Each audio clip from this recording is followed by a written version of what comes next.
All right, having gone through the basics of Google Drive and Google Apps, I want to spend a few minutes showing just a few of the possible uses for these in a teaching situation.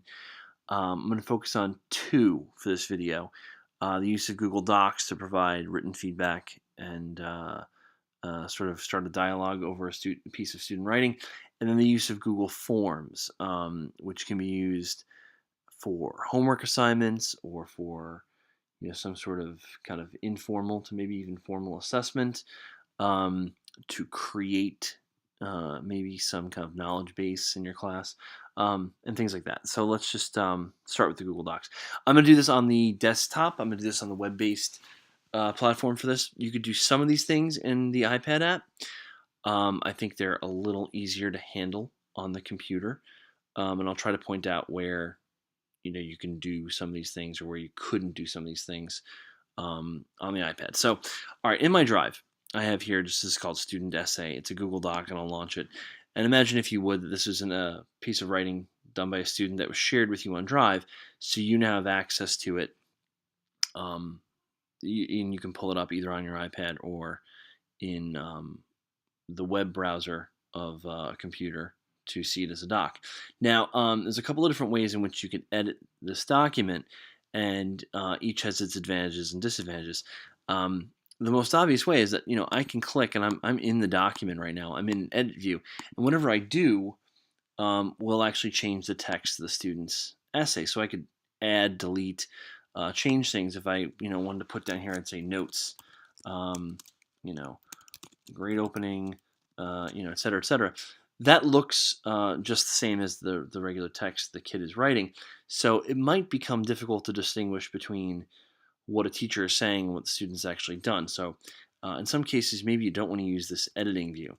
Instead, up here, where you can see it says editing, we can select from a drop-down menu suggesting. Right? And suggesting is nice because it will distinguish, you can see this is green, suggesting will distinguish in green what the teacher has said, and it will leave the student's text in black. So, for example, up here, if I begin to type, watch what happens. I could say, strong opening, needs more detail in supporting sentences. Right? Now, you can see that I'm identified as the editor of that. And when I click out, that'll be in green. And that identifies that this is a comment by someone who's suggesting an edit or a revision. I can do this in the middle of a sentence. I can do this at the end. Anywhere I type, right, I can just say comment in the middle, right? It'll show very easily what is mine and what is the student's. Now, you can do this live. You could arrange with the student, say, okay, let's do this almost like in an extra help situation, but you can arrange a time where you both would be live on the document, or you can do this and then leave it for the student to look at. Some teachers even advocate this, go up to the title of the essay, and you could say something like feedback, right? And then when the student sees their essay with this feedback labeled on it, they know the teacher has seen their essay and has given them something to look at. If this were really, really maybe terrible, I'd say revise and resubmit. And by doing it in caps, the student knows that I mean business, right? But these are ways of sort of marking for the student. I did look at your document, and there are ways of seeing CSS revision history, right? You can see down here who has accessed this document and when they've made changes to it. Since this is a document I created for this purpose, it's not that interesting. But as the teacher, you could see, if this were, say, a group project, you could see who contributed what. So if you gave a paper assignment that was, a product of several people's work, you could see who's actually doing the writing for his or her group with that revision history. That, again, is under File, see revision history, right? Now, so that's Google Docs, and that's a pretty simple, nice, easy way By the way, if I don't like my comments, if I'm a teacher and I say, you know what, I don't agree with that anymore, I can reject the suggestion, and the student can do that as well. Um, and you can clear that stuff up if you wanted to, right? And you can go into other modes. You can go into a viewing only mode where you're not able to edit. See how I have my mouse and I'm trying to click. I can highlight the text, but I can't change it. I'm typing on my keyboard. I can't change it. So you have three modes. You have the editing, the suggestion, and the viewing mode. And each obviously has its benefits and its drawbacks. So that's Google Docs. Great. Notice how in Drive now the title of that document's been changed as well. I want to talk a little about Google Forms because I think this is a great way of collecting data from students. Right now, you can create a new Google form. Let's look at what that looks like. When I go to Form, right, the first thing you want to do in Google Forms, you can select a title for your form. You can select one of these templates, and some of them are designed for sort of novelty purposes. Some of them are a little more standard. And you can pick whichever one you like, which looks best for you. The note paper, the magazine, whatever. I'm just going to take the magazine, right? And then what happens is you can, of course, in here change the text of these. So the first thing in your form would be your question. Say, what is your name? And then you have all these options as to how someone will answer the question. Text would be usually just a simple one line. So if I ask what your name is, text would be appropriate. Paragraph text would be if I'm asking you a question that might involve complete sentence answers.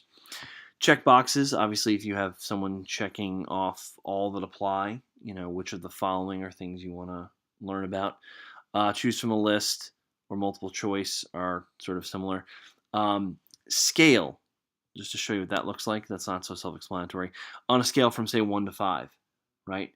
Would you say that you are, what are your foreign language skills? Are you fluent in this language? Do you have, a couple of years of study in this language? Do you have basic understanding or do you have no understanding? On a scale of 1 to 4, you get the idea there.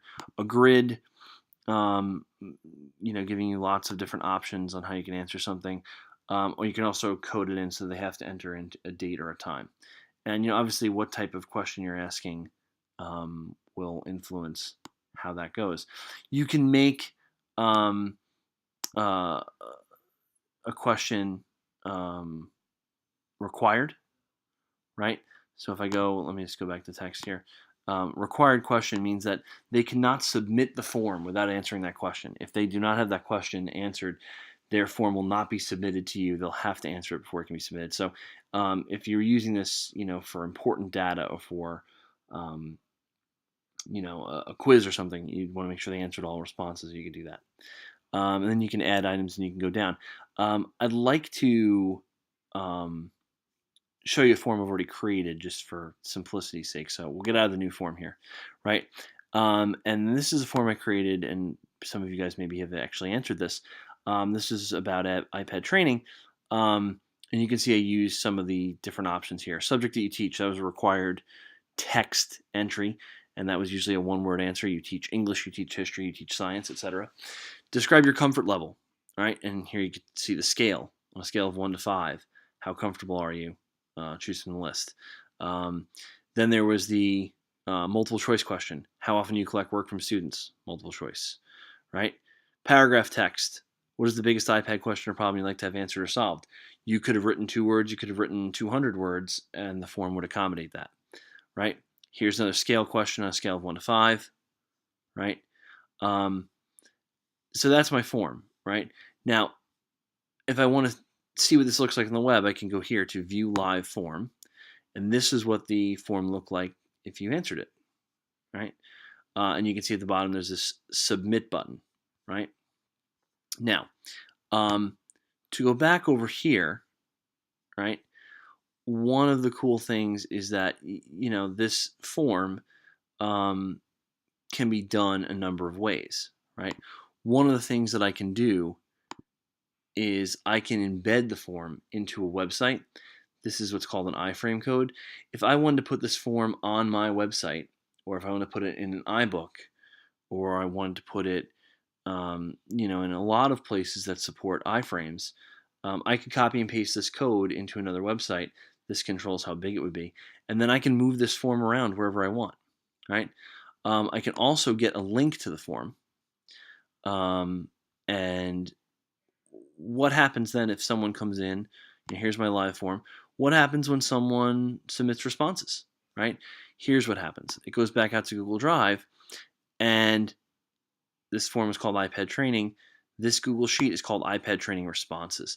And I get a spreadsheet with everyone's information on it. And it gets dumped into the spreadsheet.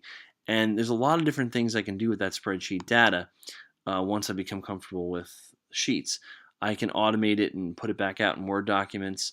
I can also, in the form, I can view responses, go right back to the spreadsheet from the form itself. There's a lot of different ways of sort of manipulating my data.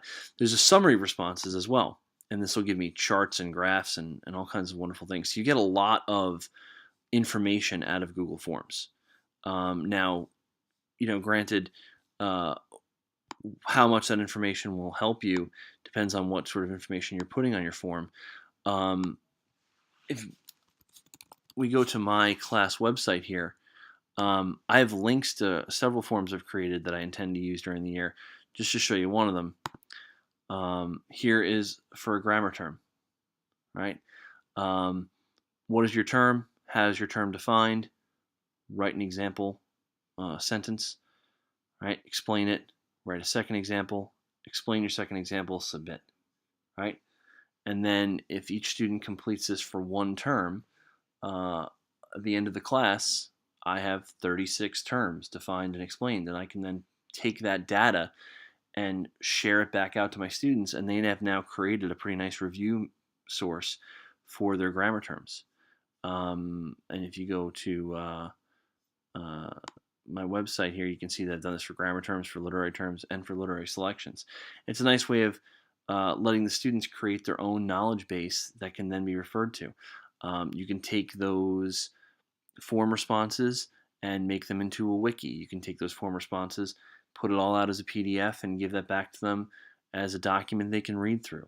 There's a lot of different options you could do with it. So Google Docs and Google Forms, a couple of nice ways to use these free apps to get some really good teaching material and really good classroom use. I hope that was helpful.